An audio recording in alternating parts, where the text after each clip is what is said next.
It's time for Halfway Full. On today's episode, women are nearly twice as likely as men to be diagnosed with depression because of various biological and social factors.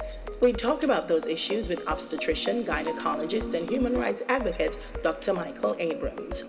Halfway Full starts now. It's another episode of Halfway Full. And today we're going to be focusing on depression across the board, but a lot of it in women because what I've read is certain groups are at higher risk of depression than others. For example, women are typically diagnosed with the disorder at higher numbers than men. And there are several reasons for this. And someone who engages with women every single day is Dr. Michael Abrams. And so I'm happy to have him with me because we want to talk some more about this. Doc, how are you doing? Good. Good? Yeah, thanks for inviting me. Listen, I couldn't do this without you. You're not tired for interview me though? No, I'm not, because I interview you about different things. Okay, I'm not complaining, I'm just asking. No, if it was the same thing over again, I'd say I don't want to say Michael one more time. Good. But I'm glad this is different. I love being in your space. Thank you, my darling. So you heard what I said. Women are typically diagnosed more than men. Yes. And I feel like a lot of it is the hormonal issues, the environmental issues. There's so much. And you can give me a little bit more light about them. We spoke with Natalie Medley about the hormonal issues, which I think will also come into a lot of what we're saying now. But one of the things that I saw was trauma. That emotional trauma, childhood trauma, was one of the things that was a big trigger of depression for women. That's true. Yeah. Not just for women, but for many people. Yeah. And we live in a very traumatic society. You know, I went to a talk in 2016 that changed my life.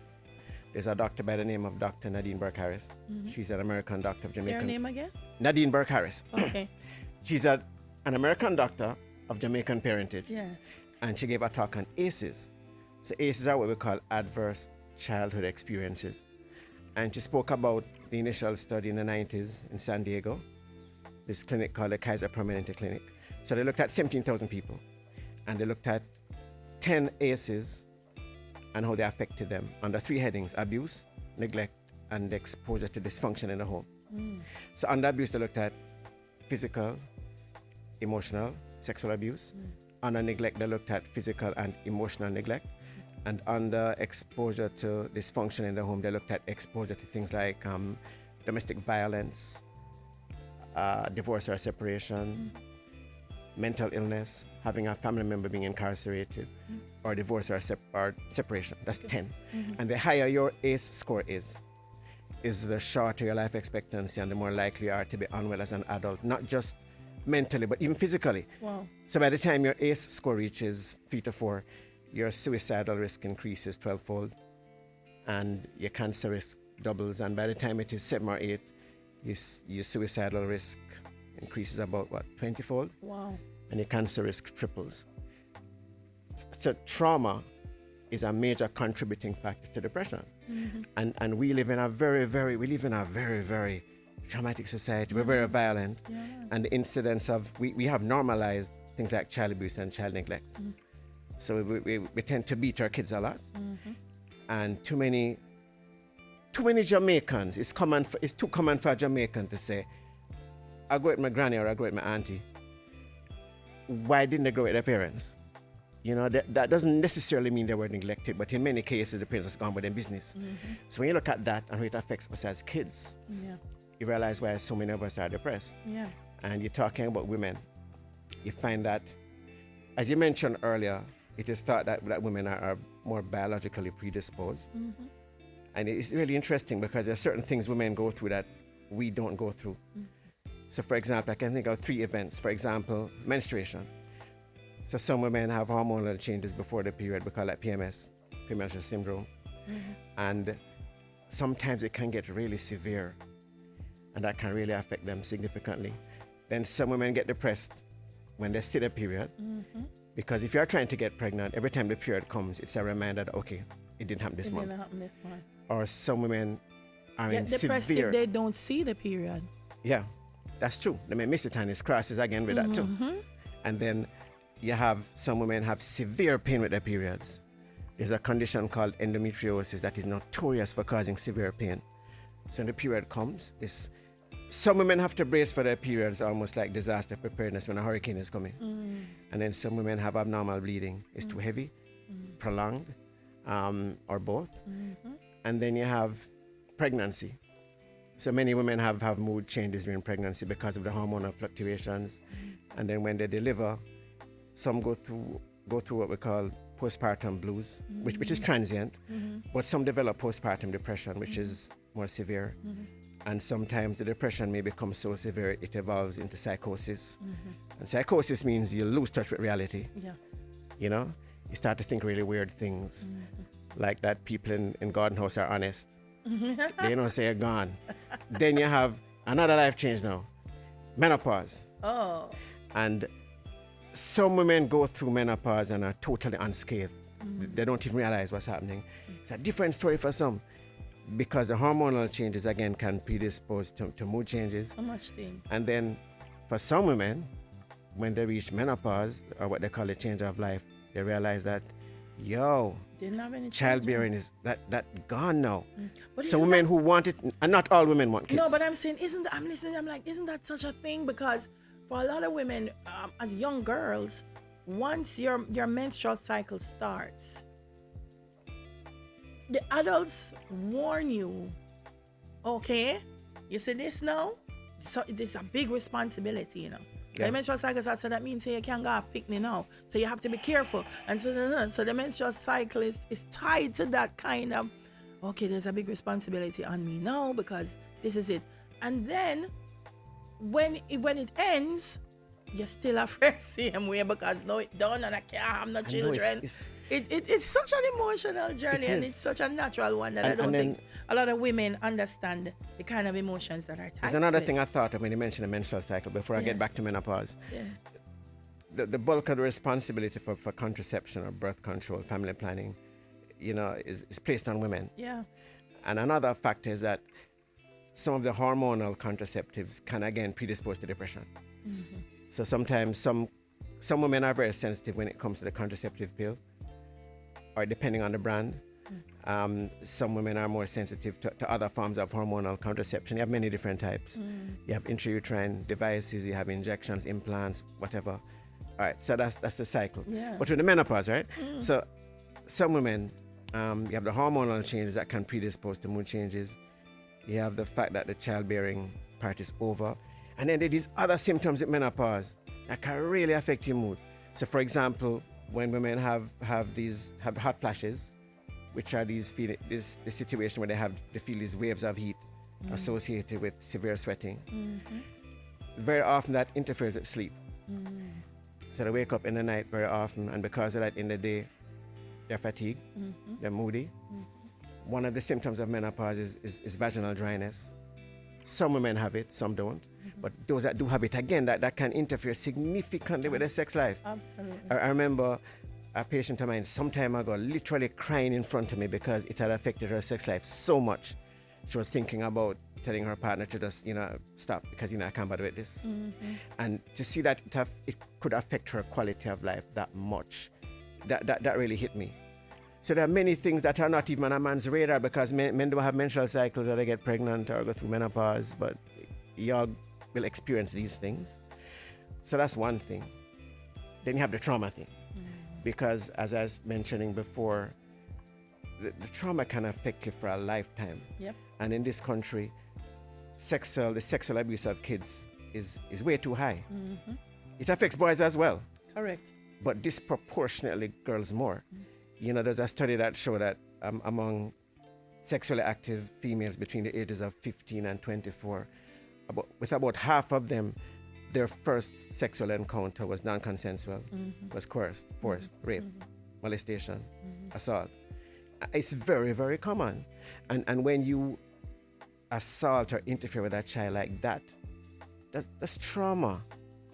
When it comes to child neglect, for example, too many of my patients tell me that they don't know their father. They don't know their father. They met their father when they're an adult. They met their father, but they wish they didn't. Their father is dead to them. And let me tell you something. girls need their fathers. They do. And research has shown that when girls grow up with an absent father or an absent, because to be honest, some fathers bet you don't know them still. Mm-hmm. But when girls grow up with an absent father or an absent Male appropriate figure, that kind male of figure. role model, they are vulnerable for certain things. For example, they're more likely to initiate sexual activity early. They're more at risk for developing or contracting STIs, getting pregnant, having abortions. They tend not to do as well in school. Mm-hmm. And this can have long-term effects because when girls grow up with that kind of void, they tend to, it can affect their perception of what a normal relationship is. Mm-hmm. You understand? Mm-hmm. So the father is absent, or they live in a household where there's a lot of interpersonal violence, intimate partner violence, which again is not uncommon in this country. No. So their perception of normality is warped. Yeah. So you find some of these girls, they're trying to find somebody to love them and accept them, and they end up choosing the wrong people very often because their perception of normal Don't know what to look for. Mm-hmm. So very often they end up having these relationships with the abusive partners, physically and emotionally, and many of them go through a succession of abusive relationships, or they stay in an abusive one for a very long time. Mm-hmm. And a lot of these things can contribute to depression. Absolutely. Depression, anxiety, what we call PTSD, post-traumatic stress disorder. Mm-hmm. It's not uncommon. And I don't think we're calling it for what it is here in Jamaica, because I know a lot of women my age, and when they reflect on the childhood trauma, the childhood sexual trauma, now it is having such an effect on them. And so often I tell people that, a lot of these people think, say, okay, this experience happened, I know it, poor child, she will grow out of it. No. You see, it has these long-term effects, and we've normalized these things to the point where sometimes some people don't even realize how damaging these things are. So for example, when I was in school, I went to school a long time ago, as you'd imagine. There's a term they use called battery. You know the term battery? Yep. When many young men have sex with a girl. Mm-hmm. And you hear the term, and then years later, you realize, hold on, that's gang rape though. Mm-hmm. But we've normalized it. We're just calling it a battery, run a battery. Yeah, things like that. And the way a lot of us perceive, sex and sexual assault. And grooming. Grooming. That's a whole other story. Yeah. But too often I've heard about girls who've been molested, and then when they tell their mother or their guardian, they get beaten again, they get assaulted again. Mm-hmm. I've heard this several times. Like somebody molest them, especially if it's a family member. Mm-hmm. Or worse, the mother's partner. Someone shared with me that she was molested by someone, a family friend who was someone of affluence. And so she was afraid to share it with her parents because this is them good friend, affluence, and she didn't know how they would take it. And so she said it to the household, to the helper, because she and her were close. And she said to her, this person has assaulted me. And the helper said, then we are complaining about, as if to say the caliber of the person, she should feel maybe honored. Yes. That someone of that caliber would want her. And she said to me, that happened when I was a child, and now at my age, it is really just hitting me how it should hit me, because when the helper said that, she just didn't say it to anyone. Because she felt like complaining was maybe being ungrateful, so she said nothing. All right, there's something else I want people who are watching this to understand. Yeah. Many survivors of sexual assault don't report it, and many do not talk about it until many years later. Yeah. And I'm saying this because very often there's no empathy or little empathy for survivors of assault. So for example, I've heard, well-publicized cases involving people like Bill Cosby or R. Kelly, where people come forward and say, many years ago this happened.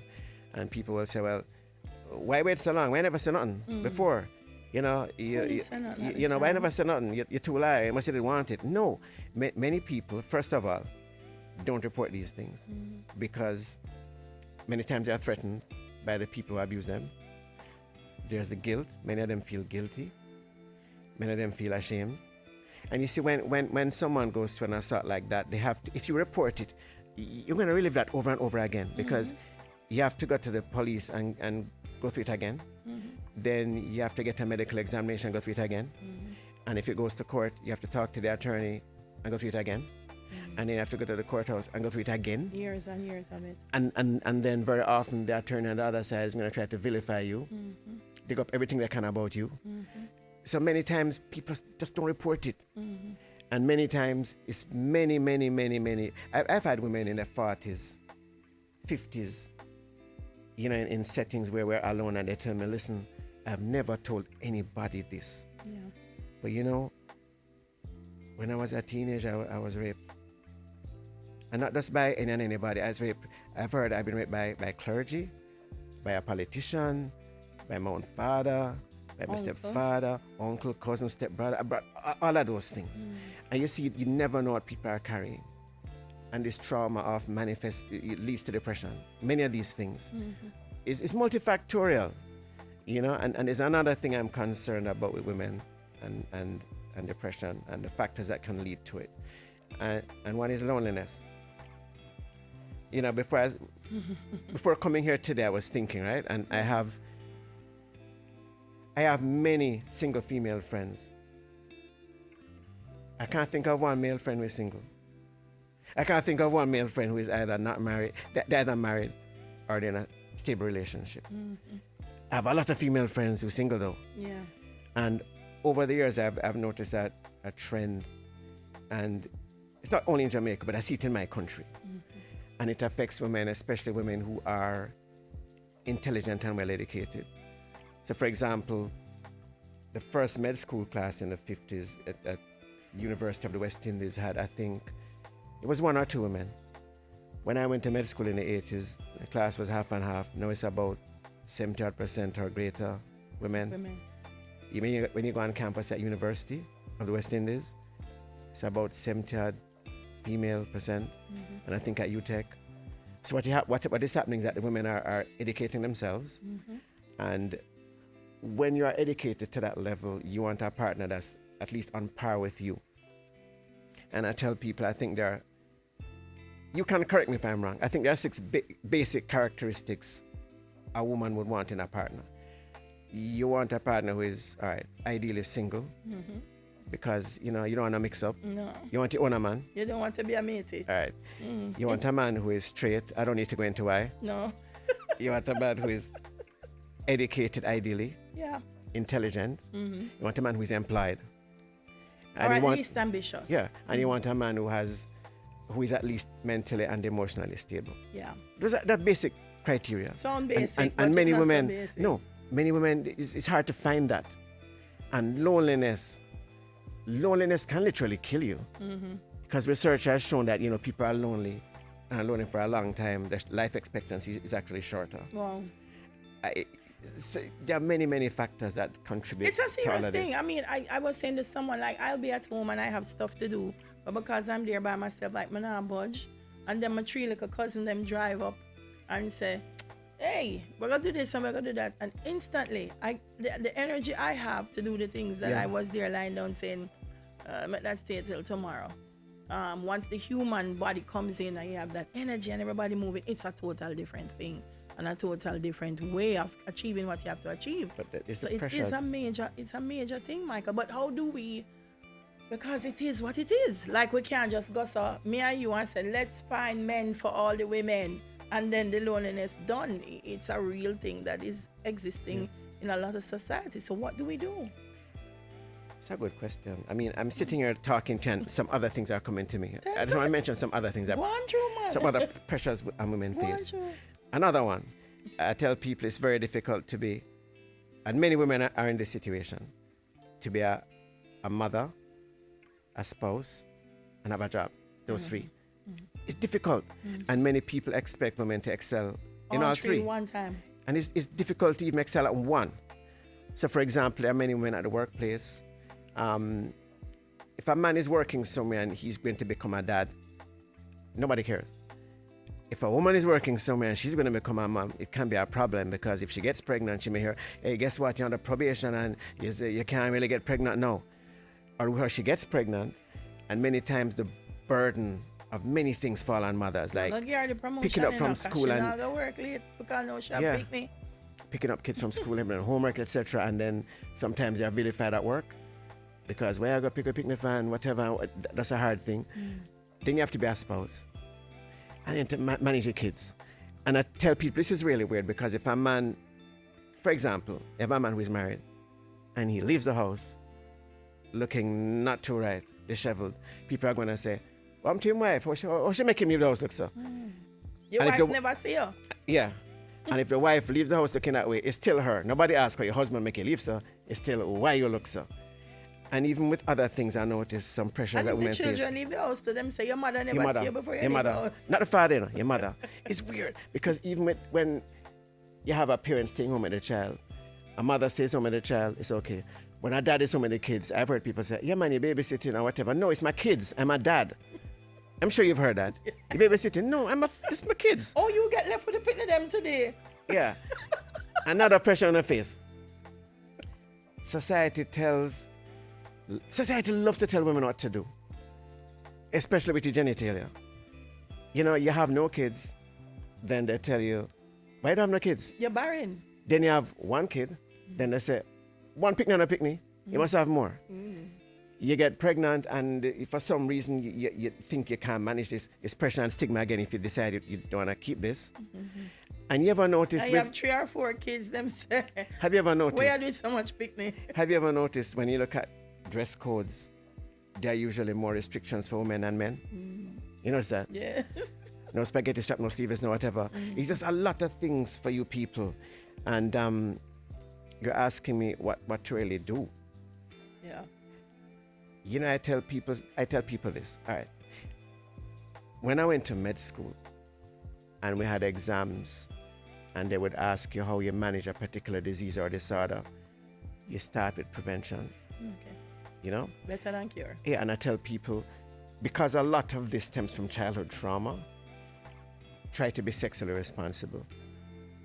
Don't bring kids into a relationship that you know the kid is going to be disadvantaged.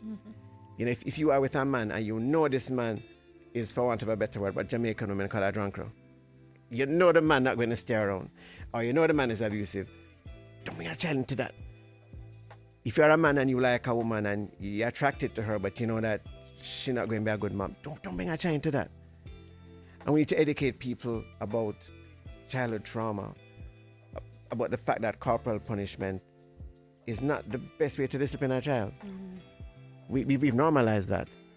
And many people don't realize that corporal punishment is actually part of the legacy of slavery, or the preponderance of it in our society. You know, research has shown that people in societies that were enslaved or colonized tend to use it more. Yeah. So like West Indians, Black Americans, Native Americans, the Irish, because the English hang the Irish away years ago. To educate people and say, listen, you don't beat your kids. You don't need to do that. To let people understand, to destigmatize mental health, to let people approach mental health like any other health issue. So you can talk about things like depression and anxiety, the way you talk about asthma, hypertension, and diabetes. Sorry. And to educate people about what the symptoms of depression are. Because some people are depressed and don't even know they are depressed. You know, some people think depression And means... you shouldn't feel bad that you're depressed. No. I mean, many people think depression means walking around with a long face. And that's not true. Some people are functionally depressed. Very. So, for example, there's something many people don't realize that, and it's that in our culture, people with depression tend to present with what we call somatization. Somatization means physical symptoms. So, for example, some people who are depressed may have a variety of different symptoms. They go to the doctor because they have these recurring headaches, and they go back because their belly keep hurting them, and they have this back pain, and they have this other pain, and they do a heap of blood tests, and CT scan, ultrasound, X-ray, MRI. You can't find out what's going on. Many people with depression present like that. And they have the classic symptoms of depression. You know, a low mood that persists for at least 2 weeks or so, changes in sleeping habits, eating habits, low energy, lack of interest in things you were interested in before, decreased sex drive, irritability, difficulty concentrating, memory problems, a lot of these things, you know. But it's another thing, and it's how depression may differ among the sexes Yeah. because it tends to present a bit different in men. I mean, many of us have the same kind of symptoms, but men are more likely to abuse drugs or for it to be expressed as anger and hostility. And Jamaica has a lot of that. So you see all this violence, anger, hostility you see out there, a lot of it comes from that. Depression. You know, and it starts from, you have to start looking at how we raise our kids, how we socialize our kids, what is acceptable and what is not. So we need a lot of education about that, regarding that. And there are a lot of people I see them now and them say, "I've done nothing wrong with beat your picnic. Me get beaten and nothing wrong with me." Right. But if you sit down and talk to you, you know, I'm going to tell you that there are some things that are wrong that you're not even accepting that are wrong. All right, so I'm a big fan of data, evidence, research, and facts. And the data clearly shows that corporal punishment does more harm than good. Whether you want to believe it or not. And many people will say the same thing. Well, I got beaten and I turned out okay. And I have several responses to that. The first thing is, if you turned out okay, good for you. But that does not mean it's the best thing. You know, you may drink 10 rum and coke every Friday night and race your friend to Ochi and back, and you never crash. Good for you. That's not the best thing. The other thing is that many people are affected and don't know they're affected. Because I'm sure you know people. Everybody knows people at the workplace or in a circle of friends who not too righted, and them no say them not too righted, you know. Absolutely. Donald Trump think he's very righted, you know. Them not righted, you know. No, absolutely. So many people are affected. They say, "Oh, I'm okay." Absolutely. And you look at the workplace and realize this person is a narcissist, or they're never wrong. Them just always, or this person always changing relationships and they can't keep a relationship. So it's not moody. Yeah. So that's something people understand. And to destigmatize mental illness, I mean, I'm an advocate for that, because I openly tell people I live with depression. I don't suffer from it, but I acknowledge that I have that. You have moments. Because there are moments when my mood will drop very, very low. I know what it is, I manage it, and I'm good because I'm not in denial about anything. So you're not going to see me jump off a Pegasus rooftop or nothing, because it is possible if you are depressed and you don't manage it, that can happen. You know, I tell people that my thing is this, when I describe what it is, depression is like putting on a pair of very, very dark glasses with cracked, dirty, distorted lenses. When you put that on, your perception of the world is not what it really is. And that's a reminder to me. If my mood drops, I'm like, oh yeah, I know what that is. It's not really that bad. But to understand that it's a real thing, and it needs to be managed. And some people think, well, I don't want to, first of all, the stigma. Some people think that managing it means you have to be on drugs. Yeah. And antidepressants do help, but you don't necessarily have to be on them. You know, it's important to find a mental health professional, such as, for example, a psychiatrist is a medical doctor who can prescribe drugs, who deals with mental health issues. You have psychologists who are trained to deal with psychotherapy. You have other things that are important in managing depression. For example, your lifestyle. People exercise regularly. It tends to help the depression a lot more. Meditation is of great help. So if people start to, for example, incorporate exercise and meditation into their lifestyle, and I'm not a Christian, but I have a favorite prayer, and it's the Serenity Prayer. You know that prayer?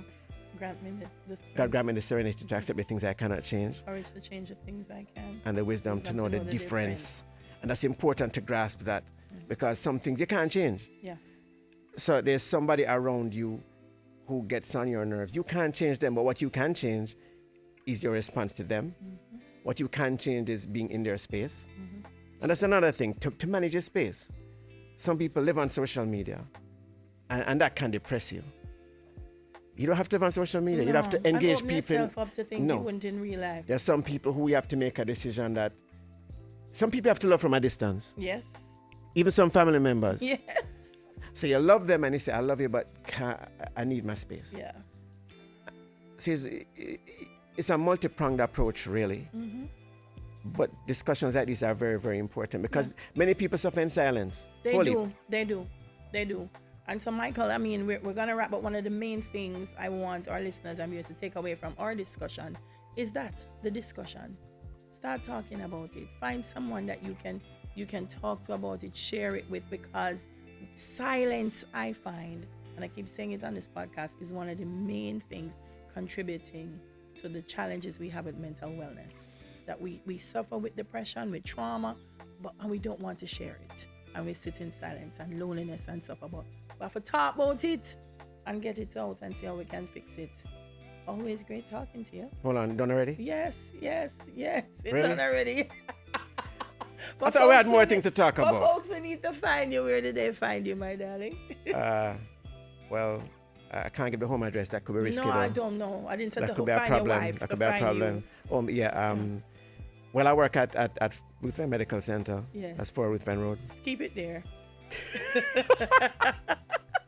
I'm an obstetrician and gynaecologist. That's what I do for a living. Yeah. So, yeah. That's what he does for a paid living, but he does other things. I didn't know what that means. Come and share these types of discussions. But guys, listen, depression is real, and don't judge yourself for it. Don't feel as if, oh my gosh, why is this me? There are many of us walking around who are suffering from depression, and the more we talk about it and share, the better it will be. Halfway full. Yeah. Thank you so much for staying with us. See you next time.